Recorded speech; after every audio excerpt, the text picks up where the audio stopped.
3 cocktail ಮರಿಗಳು ತುಂಬ ಹೆಲ್ತಿಯಾಗಿ ಚೆನ್ನಾಗಿ ತಿನ್ನಿಸೋಕ್ಕೆ ಸ್ಟಾರ್ಟ್ ಮಾಡಿದೆ. ಫಿಂಚಸ್ಸು ತಿರ್ಗಾ ಮೊಟ್ಟೆ ಇಟ್ಟು ಒಂದು ಮರಿ ಹ್ಯಾಚ್ ಆಗಿದೆ. ಒಂದೇ ಒಂದು ಪೇರು ಬ್ರೀಡ್ ಮಾಡ್ತಾ ಇರೋದು.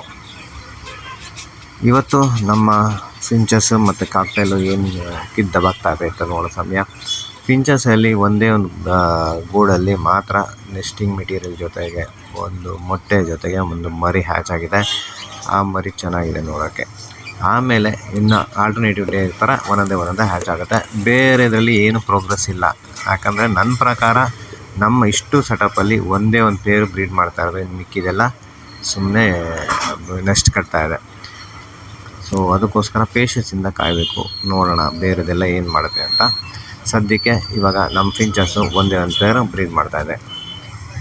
ಬೆಳಗ್ಗೆ ಚಳಿ ಇದ್ದರಿಂದ ನಾನು ಅದಕ್ಕೆ ಲೈಟ್ ಹಾಕಿದ್ದೀನಿ. ಸೊ ಅದು ಶಾಖ ಕೊಡೋಕ್ಕೋಸ್ಕರ, ಶಾಖ ತಗೊಳ್ಳೋಕ್ಕೋಸ್ಕರ ಆ ಲೈಟ್ ಪಕ್ಕನೇ ತುಂಬ ಎಲ್ಲ ಕೂತಿದೆ. ಸೊ ಇದೇ ಥರ ನಿಮಗೇನಾದರೂ ಕೋಲ್ಡ್ ಅನಿಸಿದ್ರೆ ಮನೇಲಿ ಅಥವಾ ಕೋಲ್ಡ್ ಇದ್ದರೆ ನೀವು ಲೈಟ್ ಹಾಕೋದು ತುಂಬ ಒಳ್ಳೆಯದು. ಜೊತೆಗೆ ನಮ್ಮ ಕಾಕ್ಟೇಲ್ ಮರಿಗಳು ಹೆಂಗಿದೆ ನೋಡಬೇಕು. ಸೊ ಕಾಕ್ಟೇಲ್ ಮರಿಗಳೆಲ್ಲ ಸ್ವಲ್ಪ ದೊಡ್ಡದಾಗಿದೆ. ಎಲ್ಲ ಕಣ್ಣು ಬಿಡೋ ಸ್ಟೇಜಲ್ಲಿದೆ. ದೊಡ್ಡದು ಕಣ್ಣು ಬಿಟ್ಟಿದೆ, ಇನ್ನು ಮಿಕ್ಕಿದೆರಡು ಕಣ್ಣು ಬಿಡೋ ಸ್ಟೇಜಲ್ಲಿದೆ. ಸೊ ಇದನ್ನು ಹ್ಯಾಂಡ್ ಫೀಡ್ ಮಾಡಬೇಕು ಅಂತ ಅಂದ್ಕೊಳ್ತಾ ಇದ್ದೀನಿ. Question mark. ಹ್ಯಾಂಡ್ ಫೀಡ್ ಮಾಡಬೇಕಂದ್ರೆ ತುಂಬ ಟೈಮ್ ಬೇಕು ನಿಮಗೆ, ಅದ್ರ ಜೊತೆ ಟೈಮ್ ಸ್ಪೆಂಡ್ ಮಾಡಬೇಕು.